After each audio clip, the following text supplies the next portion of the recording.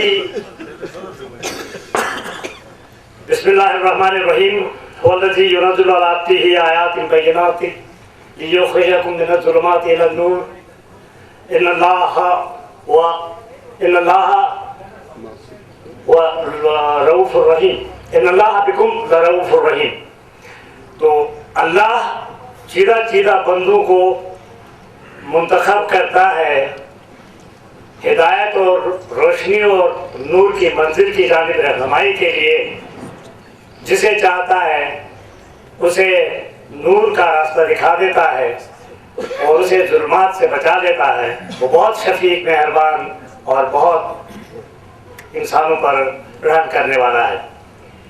تو یہ ایسی شخصیات جو اتنے بڑے کارناموں اور مارکوں میں ہاتھ ڈالنے کی جرات کرتی ہیں وہ ایسی ہی شخصیات ہوتی ہیں جنہیں اللہ منتخب کر چکا ہوتا ہے. تو اللہ کی داد اور اللہ کی مرضی شامل حال تھی الوائز غلام الدین غلام صاحب کے ساتھ.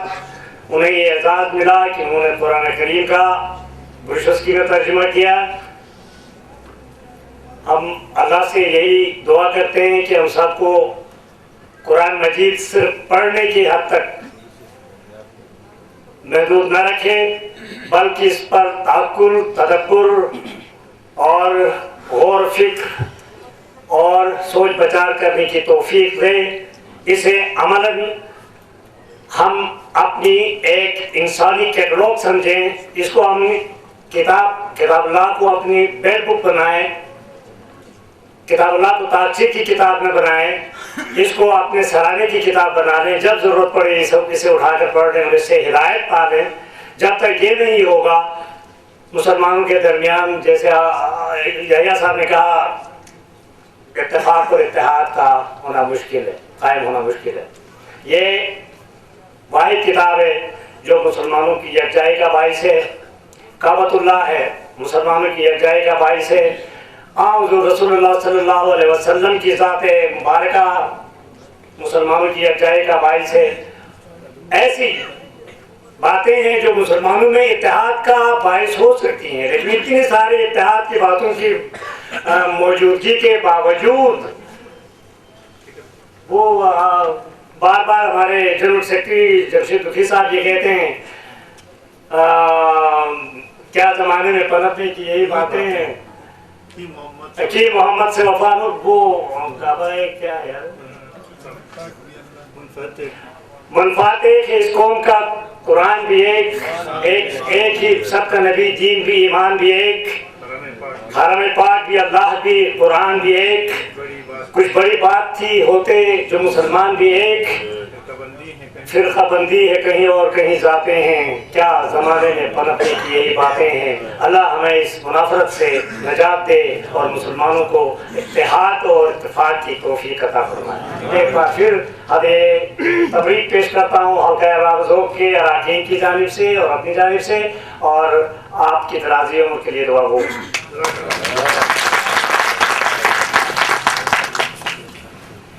بہت بہت شکریہ محمد امین ضیاء صاحب. اب آپ کے سامنے حمد باری تعالیٰ پیش کرنے کے لیے تشریف لاتے ہیں قربان علی منتظر صاحب. آپ سے گزارش ہے جو بھی خطاب کرنے کے لیے تشریف لائیں گے وقت کا خیال رکھیں.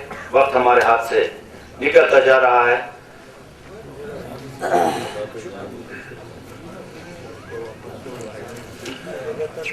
بسم اللہ الرحمن الرحیم.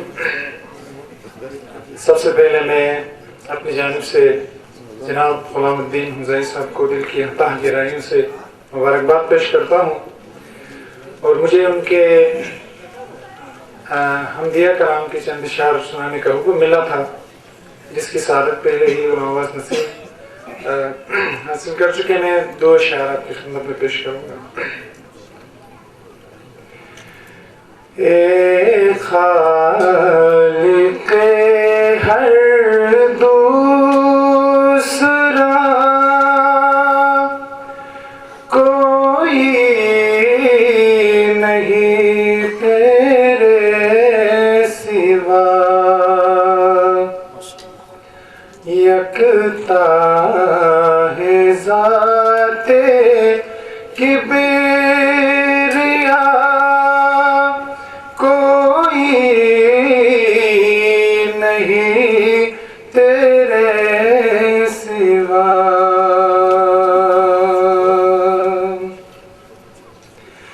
شاہد ہے ہر دور و زمان برپا ہے تجھ سے لامکان اندر نہاؤ در آیا کوئی نہیں تیرے سوا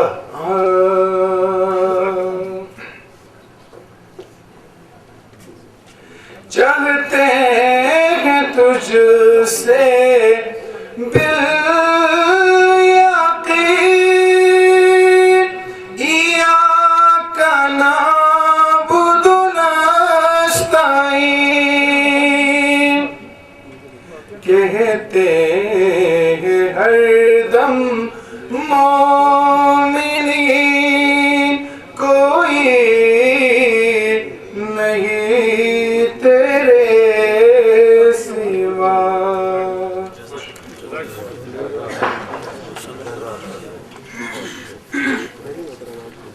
جزاک اللہ. کوئی 2 دن پہلے کسی محفل میں مولانا عطا اللہ شہاب صاحب کے ساتھ بیٹھنے کا شرف حاصل ہوا. وہ مثال دے رہے تھے اسلام کے مختلف فرقوں کو پھولوں سے اور ان کے رنگوں سے، لیکن وہ مثال اپنی جگہ میں مجھے ایسا محسوس ہوا کہ وہ اپنی ذات میں خود پھول ہیں اور خوشبو بکھیرتے ہیں. اب مجھے یہ سعادت حاصل ہو رہی ہے کہ میں ان کو دعوت دوں کہ وہ اپنا خوشبو اس محفل میں بکھیر دیں. مولانا عطا اللہ شہاب صاحب.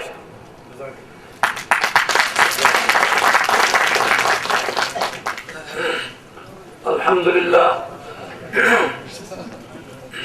الحمدللہ وکفا والصلاة والسلام علی من لا نبی بعدہ ولا رسول بعدہ ولا کتاب بعد کتابہ ولا شریعت بعد شریعتہ ولا امت بعد امتہ ولا نظام بعد نظامہ. اما بعد فقد قال اللہ سبحانہ وتعالی فی کلامہ المجید والفرقان الحمید. اعوذ باللہ من الشیطان الرجیم. بسم اللہ الرحمن الرحیم. ان هذا القرآن يهدي للتي هي اقوم.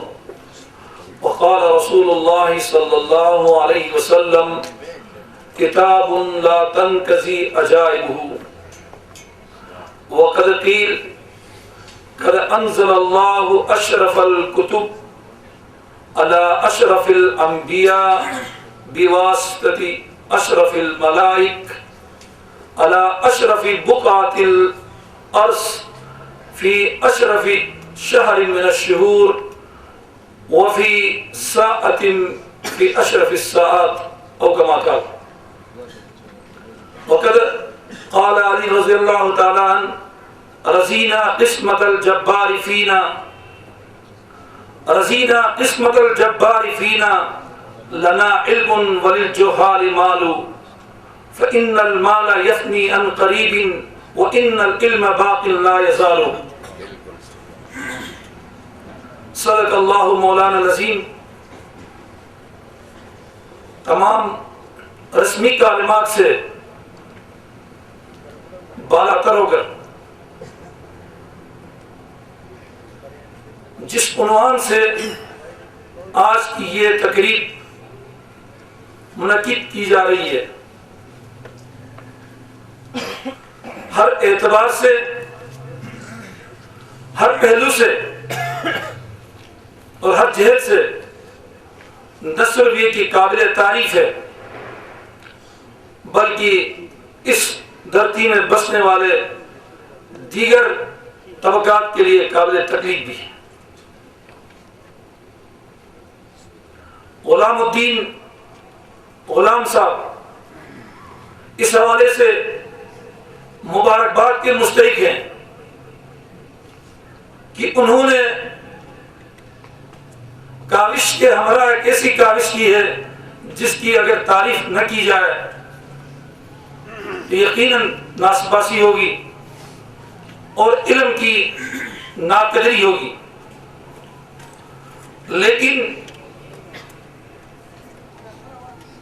مسئلے کو صرف تعریف اور مدحی کلمات کے گرد ہی گھمانا یہ اس سے قدر مشکل کام ہوگا. تعریف اس کوشش کی جو قرآن کے فہم کو عام کرنے کے لیے کی گئی. تعریف اس سعی اور جدوجہد کی جو کلام ربانی کو اس کے مفاہیم اور اس کے مطالب کو، اس کے حقائق اور اس کے رموز کو، اس کے باریکیوں کو عوام الناس تک پہنچانے کے حوالے سے کی گئی. قرآن مجید اللہ وحدہ لا شریک کی وہ آخری کتاب ہے جس کے بارے میں مختصر تعارف قرآن کے اپنے الفاظ میں، حدیث کے اپنے الفاظ میں ہمارے آپ کے سامنے آئے گا. تو جس قدر تعارف، جس قدر پہچان ہمارے دلوں میں آئے گی، اسی قدر اس کلام ربانی سے محبت، عقیدت اور تعلق پیدا ہوگا. اور یہی عقیدت اور یہی تعلق انسان کو اللہ کے مقربین میں بنائے گا. اب قرآن ہی سے پوچھتے ہیں کہ ذرا اپنا تعارف تو کرائیے کہ آپ کا نزول کس ذات کی طرف سے ہوا ہے. قرآن واضح الفاظ میں بیان کرے گا تنزیل من رب العالمین. قرآن کا نزول اللہ رب العزت کی طرف سے ہے. اگلا سوال، کیا براہ راست آپ آئے یا کسی واسطے سے؟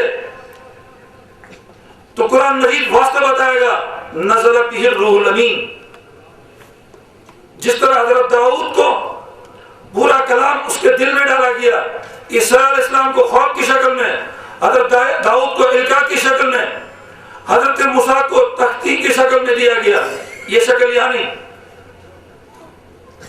نزل بہ الروح الامین، جبرائیل امین لے کے آئے. زبان کون سی استعمال کی گئی؟ بلسان عربی مبین. کس پہ یہ کلام اترا؟ نزل علی محمد صلی اللہ علیہ وسلم پہ. اگلی بات یہ آتی ہے، اس کتاب کی خاصیت، فرمایا اس کتاب کی خاصیت یہ ہے، یہ دنیا کی کتابوں میں سب سے مقدس، سب سے محفوظ اور مامون کتاب ہے.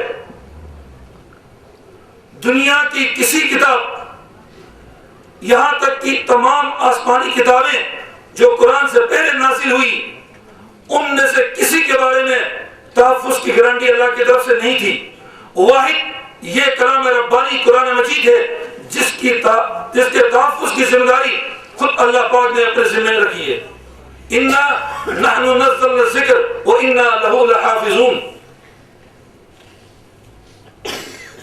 تو سب سے پہلی چیز، قرآن پاک اس قدر اہم کتاب، اس قدر مقدس کتاب کہ دنیا کی تمام کتابوں سے مقدس. جب یہ مقدس کتاب اللہ کی طرف سے اتاری جا رہی تھی تو اس کے نزول کے لیے جس قلب مطہر کا انتخاب کیا گیا وہ دنیا کے قلوب سے سب سے مقدس قلب. زمین کے جس گوشے کا انتخاب کیا گیا، زمین کا وہ گوشہ دنیا کی تمام اراضی سے مقدس. اس کلام کو دنیا تک لانے کے لیے جس فرشتے کا انتخاب کیا گیا وہ فرشتہ تمام فرشتوں سے مقدس اور افضل. وہ مہینہ تمام مہینوں سے افضل، مہینے کی جس گھڑی اور جس ساعت میں اس کا نزول ہوا وہ گھڑی اور وہ ساعت تمام گھڑیوں سے اور تمام ساعت سے افضل۔ قرآن پاک کا یہ نزول روایات میں آتا ہے، اس کا نزول جب لوح محفوظ سے آسمانی دنیا پر اس کا نزول ہوا تو 30 پارے من و ان پورا کا پورا ایک ساتھ اتارا گیا۔ حدیث کے روایات میں آتا ہے ایک ایک لفظ، ایک ایک حرف کو آسمان پر اس طرح لکھ کر لایا گیا کہ اس حرف کا ایک سرا آسمان کے ایک جانب اور دوسرا سرا دوسرے جانب تھا۔ اتنے بڑے حروف کی شکل میں قرآن مجید کو آسمانی دنیا پر لایا گیا۔ حفاظت کے طور پر وقت کی قلت کی لحاظ سے میں مثالوں کو مختصر کرنا چاہتا ہوں۔ قرآن مجید کے تحفظ کے خاطر جس طرح بڑے حروف میں قرآن مجید لایا گیا، اسی طرح حضرت اسرافیل کو حضرت جبرائیل کے ہمراہ کر دیا گیا اور حضرت اسرافیل کے پیشانی پر پورا قرآن الحمد سے والناس تک پورا اس پر ثبت کیا گیا تاکہ اگر کہیں بھولو تو اس کے ذریعے اس کا بھی تحفظ کیا جا سکے۔ اور یہ کتاب، یہ کلام جب دنیا میں آتا ہے تو عرب کا وہ معاشرہ، عرب کی وہ سوسائٹی جہاں انسانی اقدار کا کوئی تعارف، کوئی خیال نہیں رکھا جاتا تھا، اس کلام نے آ کر ان کو بدل دیا، اور پھر بدل بھی ایسا دیا ان کو رہتی دنیا تک کے لیے معیار بنا کے چھوڑا۔ اور یہی کلام اللہ رب العزت بھی فرماتے ہیں، اور کلام کے بارے میں اللہ کے رسول کا بھی ارشاد ہے ان اللہ یرفع ھذا الکتاب اقواما ویذر به آخرین، کہ اللہ پاک اس کلام مقدس کے ذریعے بہت سے لوگوں کو سر بلند کریں گے، سرفراز فرمائیں گے، دنیا میں ان کو امتیازی شان سے نوازیں گے، اور بہت سارے ایسے ہوں گے کہ ان کے قرآن کے ذریعے اللہ ان کو ذلیل کرے گا۔ جب عرب کی سوسائٹی پر یہ قرآن اترا، جس طرح کی سوسائٹی، جس طرح کا ماحول اور جس طرح کا معاشرہ تھا، کلام نے آ کر 23 سالوں کے اندر ان کے اندر کو، ان کی روحانیت کو، ان کے ظاہر کو، ان کی انفرادیت کو، ان کی اجتماعی شکل کو جس انداز میں بدل دیا، قرآن مجید نے پھر اس کا نقشہ پورا کھینچا۔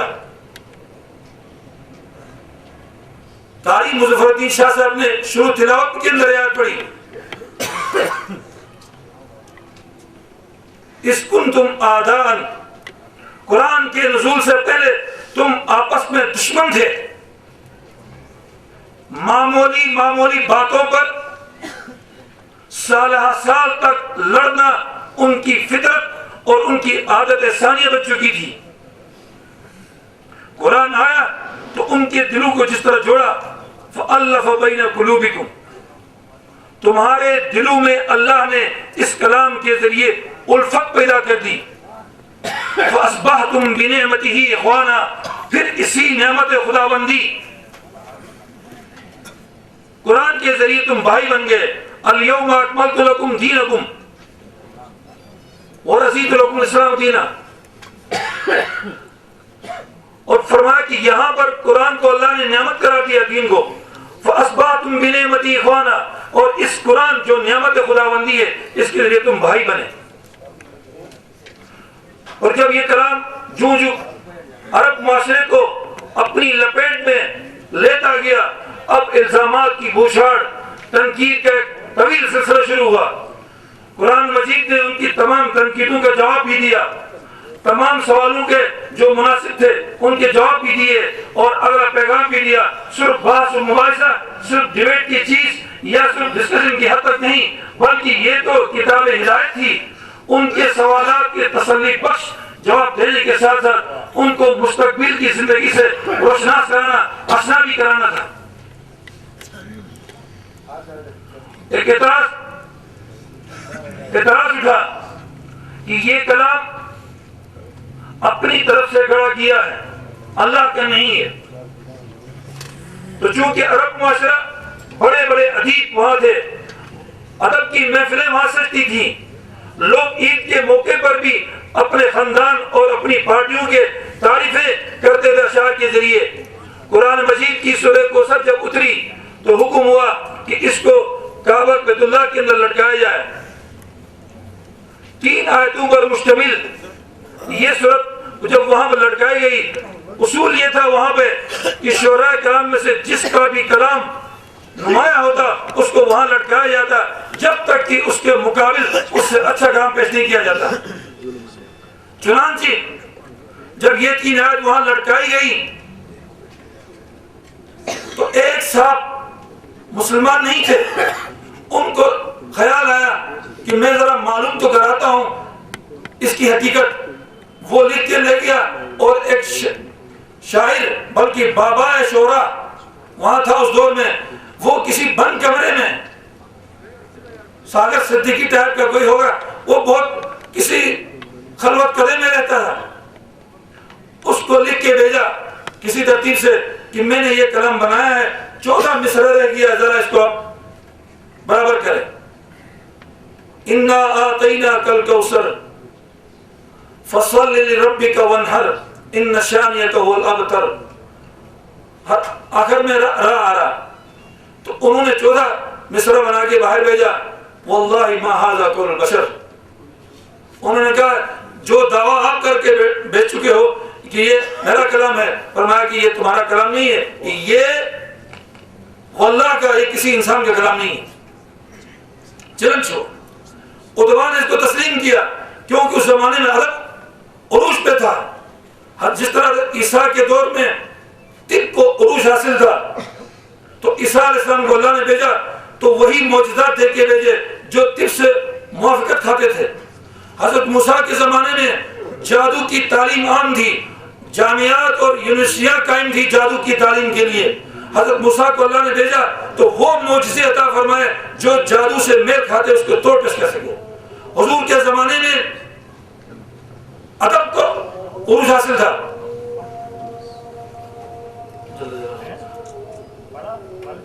اور حضور پاک صلی اللہ علیہ وسلم کو جو معجزہ عطا کیا اللہ پاک نے قرآن کی شکل میں، وہ ادبی دنیا میں تسلیم کیا گیا، چونکہ قرآن صرف ایک ادبی کتاب نہیں ہے کہ صرف ادبی حوالے سے وہ رائے کافی ہو، لیکن ادب کے لحاظ سے وہ تمام معیارات جو عرب کی دنیا کے اندر عربی زبان کے لیے مقرر کیے گئے تھے، قرآن مجید ان تمام معیارات سے بلند ہے، بلکہ جب قرآن آیا تو اس نے عربی عرب کا معیار ہی تبدیل کیا، بتایا گیا آئندہ جو بھی کلام عرب اس نیش میں آئے گا وہی معتبر ہوگا، اس سے ہٹ جائے گا معتبر نہیں ہوگا زبان کی حد تک۔ اور جب اس کے معنی مفاہیم سامنے آنے لگے تو میرے دوستو، جو کہ وقت کی قید بھی ہے اور واقعی وقت کافی طویل ہوا ہے، لیکن کچھ باتیں جو مناسب اور ضروری ہیں میں آپ کے سامنے گزار کرنا چاہوں گا۔ قرآن کی تعلیمات جب سامنے آنی شروع ہو گئی، اب ان کے سسٹم کو جب قرآن نے چیلنج کیا، ان کے نظریات کے پرچے جب قرآن نے اڑانا شروع کیا، جب ان کے سیاسی نظام، جب ان کے معاشی نظام، جب ان کے طبقاتی اور معاشرتی نظام، جب ان کے تعلیمی نظام کو قرآن نے چیلنج پیش کیا اور اس کے متبادل نظام لے کے آیا، تو اب ان کو جو بڑے تھے، جو وڈیرے تھے، جو وہاں کے سردار تھے، قبائل کے بڑے تھے، ان کو خطرہ لاحق ہوا کہیں دین کے نام پر ہماری مناپلی تو ختم نہیں کی جا رہی ہے، عوام سے ہماری گرفت ڈھیلی کرنے کی یہ کوئی سازش تو نہیں کی جا رہی ہے۔ تو انہوں نے 3 قسم کے آفس لے کے آئے جو آج بھی دنیا کے اندر قرآن کے حاملین کو معاملہ درپیش ہے: نوکری، چھوکری اور پیسوں کی ٹوکری۔ یہ 3 پیشکشیں لے کے آئے۔ اگر آپ کی اس دینی تعلیم کا مقصد سرداری ہے، ممبری ہے، تو کس قبیلے کے آپ صدارت چاہتے ہیں، سردار بننا چاہتے ہیں، ہم آپ کو بنا دیتے ہیں۔ اگلی بات جب مسترد کر دی گئی یہ بات تو انہوں نے کہا آپ شادی چاہتے ہیں کسی عرب کی خاتون سے تو جس قبیلے کی جس سردار کی صاحبزادی پر ہاتھ رکھو گے وہ تمہاری بیوی. مال و دولت چاہیے، عرب کے سارے خزانے آپ کے سامنے ڈھیر. کیا فرماتے ہیں اللہ کے رسول؟ یہ کیا چیزیں ہیں؟ اگر تم سورج میرے دائیں ہاتھ پر، چاند میرے بائیں ہاتھ پر رکھ دو تو بھی میں تو اپنی باتوں سے پھرنے والا نہیں. یعنی چاند کو بائیں ہاتھ اور سورج دائیں ہاتھ پر رکھنا ناممکنات میں سے ہے. یہ بھی اگر تم کر لو تو بھی میں اپنی بات سے، اپنی دعوت سے باز آنے والا نہیں. جب یہ بات نہیں بنی، چاچا کو لگایا، بھتیجے کو ذرا سمجھا دیں، تعلیمات بڑے سخت لے کے آ رہے ہیں. سمجھا بجھا کے بات نہیں ہوئی، لڑائی پہ بات آ گئی. پھر بھی انہوں نے علاقے کے معززین معتبرین کو جمع کیا اور بنا کے ایک مطالبہ کیا کہ جو ڈیمانڈ یا جو پیشکشیں ہم نے کی تھی وہ آپ نہیں پورے کر رہے ہیں، بس اتنا کر لیں. اتنے بھی قرآن ریڈی حاضر. یہ قرآن کافی مشکل ہے، کوئی اور رہا ہے، کوئی اور تھوڑی سی آسان تعلیمات ہو، آسان. ان کے سامنے تورات، انجیل اور زبور کی مثالیں تھی کہ وہ کتابیں صرف ڈسکشن کی حد تک تھی، بڑی محفلیں سجتی تھی اور اس پر جو ہے لوگ اپنی رائے نہیں کرتے تھے. لیکن عمل کی دنیا میں نہ کسی فرد کی زندگی میں تھا، نہ کسی سوسائٹی کی زندگی میں تھا. انہوں نے کہا یہ کافی مشکل کتاب ہے. اتنی بھی قرآن غیر حاضر، قرآن نے بیان کیا ہے پورا. کہا یہ قرآن ذرا تبدیل کرنے کوئی اور لائے پورا. جب معلوم ہوا یہ نہیں ہو سکتا تو انہوں نے کہا ہمارا تھوڑا خیال کیجئے اور کچھ تو ترامیم لائیں. جہاد کی آیتیں ہیں کچھ یہ نکالیں، اور کچھ حکومت کرنے کی جو باتیں ہیں یہ نکالیں، کچھ جو اجتماعی سسٹم کی باتیں ہیں یہ نکالیں، اور ہمارے کافروں کو جو بدھوں کو برا بھلا کہنے کی جو باتیں یہ نکالیں. او بدلو، قرآن صاحب کی بیان کیا. اتنی بھی قرآن غیر حاضر، پورا قرآن تبدیل دوسرا لے آؤ. نہیں ہو سکتا او بدلو تو کچھ ترامیم اس میں لائیں، کچھ گنجائش نکالیں.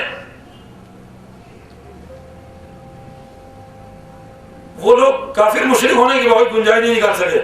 آج کا مسلمان بڑا جری ہو گیا، وہ نکال رہا ہے. اگر ملک پہ ہی نازل ہو چکا ہوتا تو گنجائش تھی. بات سیاست کی طرف جا رہی ہے، لیکن چرچے کر آگے نکل رہا ہوں کہ ہماری پارلیمنٹ سے اس کا بھی امکان موجود تھا، لیکن یہ مسلمانوں پہ اترا ہے، عالم پہ اترا ہے. اس وجہ سے یہ کسی ایک ملک کی پارلیمنٹ کے ساتھ مشروط نہیں کیا گیا. ورنہ لوگ ہر ایک وہ آیت، وہ مفہوم، وہ معنی نکال دیتے جس سے ان کی ذاتی یا اجتماعی زندگی متاثر ہوتی ہے. اور تبدیلی کریں. قرآن کی طرف سے، اللہ کی طرف سے اعلان ہوتا ہے، آپ کہہ دیجئے مجھے اپنی جانب سے اس میں ترمیم کا کوئی اختیار نہیں. بس یہ بات اتنی ہے. اور اگلی بات، جب انہوں نے دیکھا یہ بات نہیں ہو رہی ہے، انہوں نے کچھ تو کمپرومائز کہا. بالکل ہے، بالکل ہے. مشترکات کی دعوت دی ہے. قل اہل الکتاب تعالوا الی کلمۃ سواء بیننا وبینکم. مشترکات کی دعوت دی. مشترکات پہ بیٹھیں گے، اور مشترکات بھی بیٹھ کے اندرون خانہ سراتی کی. تو پھر واضح طور پر فرمایا اب تمہارے ساتھ ممکن نہیں. میرے دوستو، قرآن مجید کا یہ سلسلہ چلتا رہا، اور قرآن مجید کی جو محنت اور جو سلسلہ چل چکا تھا، اللہ رب العزت نے اس سلسلے کو قیامت تک چلانا تھا اور حفاظت کی ذمہ داری لی تھی. کیسے؟ قرآن مجید کے پہلے نمبر پر اس کے حروف اور الفاظ ہیں. حروف اور الفاظ کی حفاظت کے لیے اللہ پاک نے حفاظ کا انتظام کیا.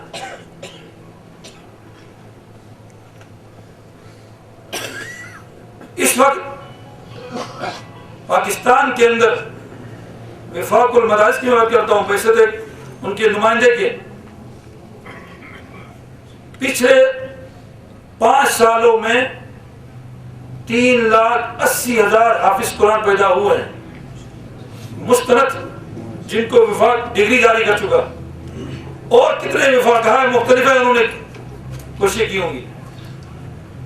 حروف اور الفاظ کی حفاظت کے لیے اللہ نے حافظ پیدا کیے، خود حافظ تھے تو اپنے ساتھ جو لقب استعمال کیا، جو صفت استعمال کی، اپنے کلام کو حفاظت کے ساتھ آگے لے جانے والے کو بھی حافظ کہا۔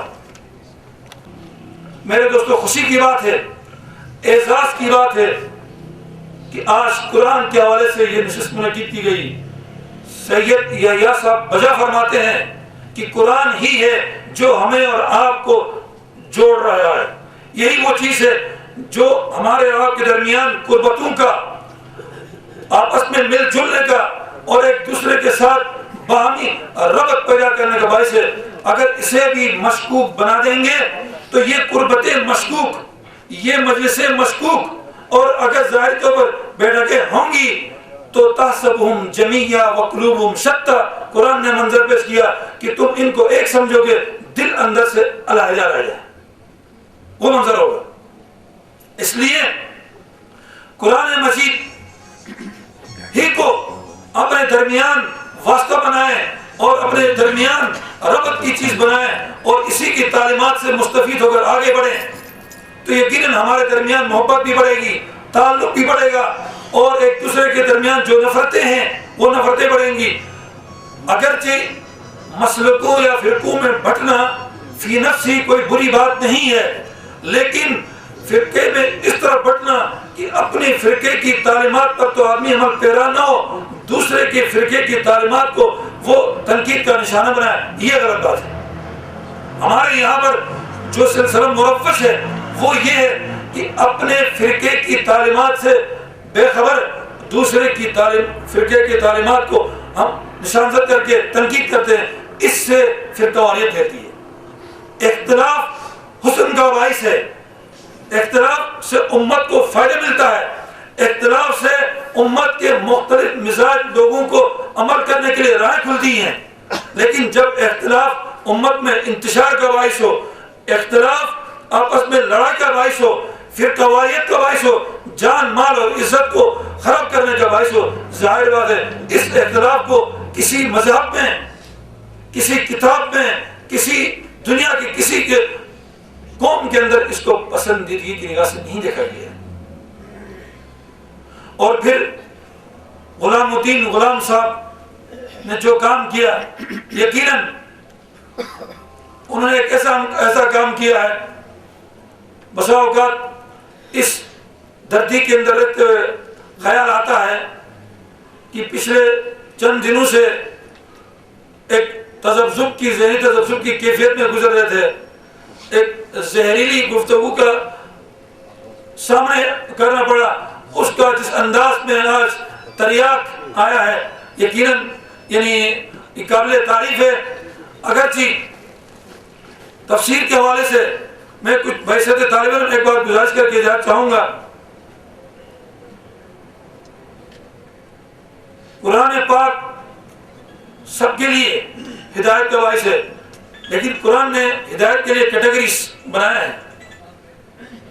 الف لام میم ذالک الکتاب لا ریب فیہ ھدی للمتقین، یہاں قرآن کو متقین کے لیے ہدایت کا باعث بنایا ہے۔ شہر رمضان الذی انزل فیہ القرآن ھدی للناس، یہاں قرآن کو لوگوں کے لیے ہدایت کا باعث بنایا ہے۔ ان ھذا القرآن یہدی للتی ہی اقوم، یہاں مسلمانوں کے لیے، راست گو قوموں کے لیے ہدایت کا باعث بنایا ہے، کیٹیگری سے مختلف۔ اور پھر قرآن نے یہ بھی بیان کیا یضل بہ کثیرا ویہدی بہ کثیرا، اس کے ذریعے بہت سے لوگوں کو ہدایت ملی، بہت سارے گمراہ ہو گئے ہیں۔ جب ذہن میں غلام الدین غلام حمزہ کا نام آتا ہے تو ہدایت والی چیز نظر آتی ہے، اسی کے عکس دوسرا حمزہ کا نام آتا ہے تو ایک اور عکس اس کے سامنے آتی ہے، اور سامنے ہیں مثالیں۔ اور پھر قرآن مجید کے بحیثیت طالب علم اسٹوڈنٹ کے،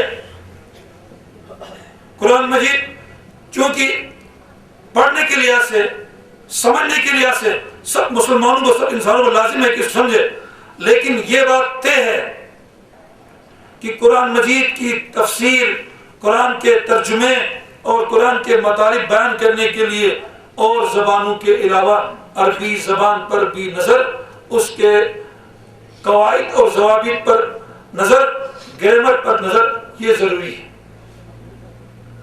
چونکہ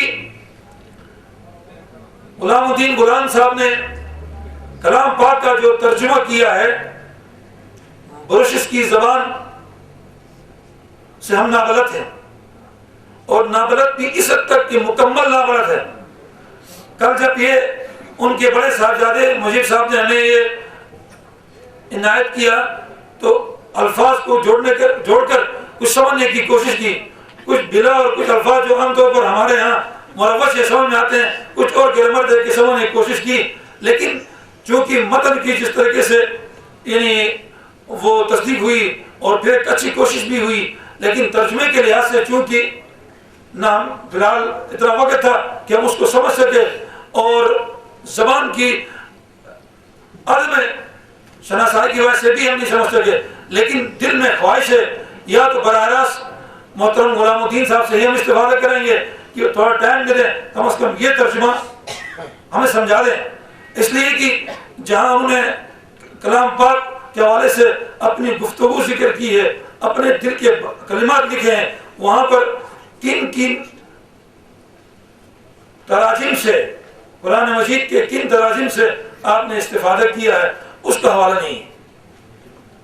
ظاہر بات ہے قرآن کے تراجم کے حوالے سے جب ہم بات کرتے ہیں تو ظاہر بات ہے پچھلے ان 50 سالوں کے اندر کم از کم 10 قسم کے تراجم آئے ہیں اردو میں ہی، اور جو دیگر جو 2 پرچیاں ملی ہیں وقت گزرنے کی، اور میرا خود اپنا معمول ہے کہیں بھی وقت سے زیادہ بات نہیں کرتا، ہم یہاں خود واپس بات کر رہے تھے، وقت زیادہ گزرا ہے، لیکن جس مقصد کے لیے بلایا گیا ہم کوئی ایسی کچی بات کہیں گے اور پھر یہ نسبت کر کے بات کہی جائے گی تو ظاہر بات ہے کلام پاک ہے، یہ کسی شاعر کی شاعرانہ کتاب نہیں ہے، یہ ادیب کے کوئی شاہکار نہیں ہے، کوئی ناول اور ڈائجسٹ نہیں ہے، کوئی اخبار نہیں ہے، اور کوئی ہفتہ روزہ کوئی روزنامہ نہیں ہے کہ جس پر ہم فوراً سیاسی رائے نکل جائے۔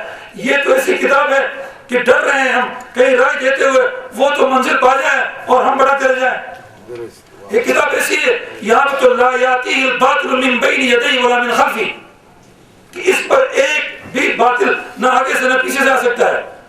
اس لیے میں سوچ سمجھ کر وہ الفاظ چونکہ وفاق المدارس العربیہ پاکستان کے نمائندے کی حیثیت سے جب ہم اس پر یعنی اس کلام پاک کے حوالے سے بات کریں گے اپنے لیے سعادت سمجھ کر بات کرتے ہیں، اور ہم کوشش کرتے ہیں باوجود کر یہ بات کریں، اور پھر یہ نہیں ایک آدمی نے اپنی زندگی میں ایک ایسی کوشش کی ہے، اس سے پہلے جیسے کہ تعارف ہوا بڑی کتابیں لکھی ہیں ساری قابل تعریف، اس میں 1000 غلطیاں ہوں بھی تو ان غلطیوں کا اللہ کی طرف سے نہیں پوچھا جائے گا۔ اگر ہلکے ارباب اس کو ہمت کریں تو اس پر پوچھے تو پوچھ سکتے ہیں، ورنہ اللہ پاک نے وہ اتارا نہیں تو پوچھیں گے۔ یہ کتاب ایسی ہے سب کے لیے ہدایت کا باعث ہے، اور گمراہی کا باعث کیسے ہوگی؟ غلام صاحب نے تو لکھا صحیح معنی میں، اور میں اس پر اپنی طرف سے کوئی رائے ہوں، ان کے لیے ہدایت کا باعث، میرے لیے گمراہی کا باعث ہوگی۔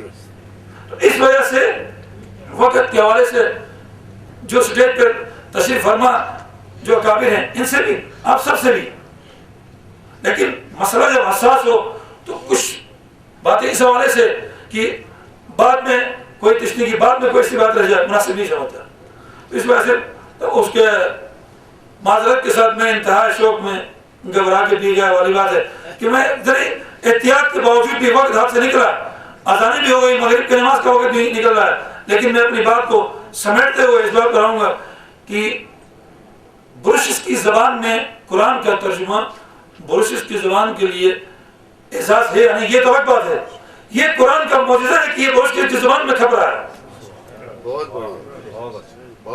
یعنی اللہ پاک فرماتے ہیں وَفِي أَنفُسِكُمْ أَفَلَا تُبْصِرُونَ، اپنے من میں ڈوب کر پایا سراغ زندگی، اللہ فرماتے ہیں تم اپنے من میں ڈوب کر دیکھو ہم وہی رہتے ہیں، اللہ دیکھو انسان کا دل دیکھو، لیکن بروشس کی زبان کا اس کا حجم، اس کی حیت، یا کہ اس کے الفاظ یا اس کی جو عمر دیکھو اور پھر قرآن مجید کے اس میں سمانا دیکھو، ای سعادت بزور بازو نیست۔ ایک واقعہ ذکر کر کے میں چاہوں گا، اللہ پاک نے اپنا حسن، اپنا جمال، اپنا جلال، اپنی قدرت، اپنی تخلیق قرآن میں رکھی ہے۔ قرآن آدمی پڑھے گا تو کہیں اللہ کا جمال محسوس کرے گا، کہیں اللہ کا جلال محسوس کرے گا، کہیں اللہ پاک کی قدرت کے نمونے اس کے سامنے کھلے ہوں گے، حقائق، اسرار، رموز، ایسی چیزیں۔